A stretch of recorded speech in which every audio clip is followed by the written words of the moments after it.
Hey, Dr. Dave here with USU Extension. Today's Tuesday 2-minute tip is all about helping children. Now, how many of you just get totally frustrated?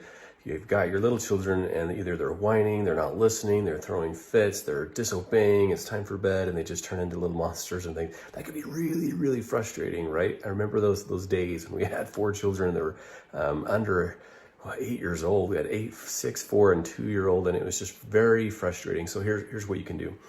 I've talked with some parents lately that are really frustrated. One parent called and said, I'm frustrated with my 4-year-old and won't listen and talks back. And I sit him on a chair and he tries to get up, so I hold him there and it just gets frustrating.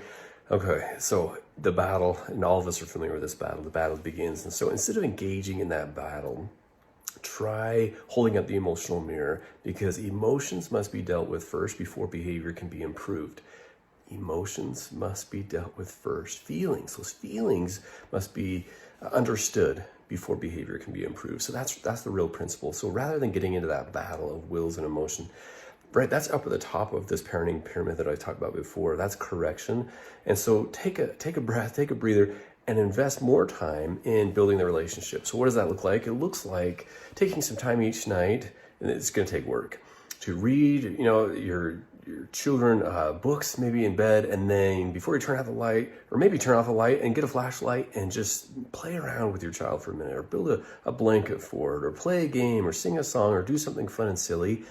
Because what you're doing, you're building the relationship. So when children have that relationship and you have a strong relationship with your children, they're more likely to be open to your teaching and correction and catch them doing right.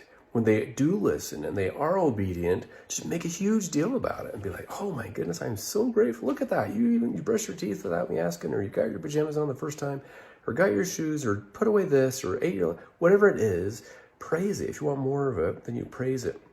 Now, in those battle times, when things aren't going well and you've already lost it, often it is us as adults that we have to control our own emotions, because children will always win in the battle when it comes to emotions. We'll get frustrated and lose our cool with our children. So take a deep breath, maybe take a little time out for you, and keep the tone low. That's the last tip.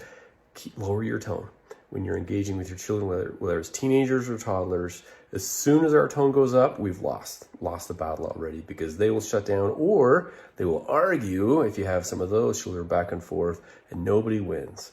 And so the whole idea behind this is build a relationship. Invest 5 times as much energy into building the relationship, because they'll listen to you when they like you. So build that relationship. They're more likely to anyway.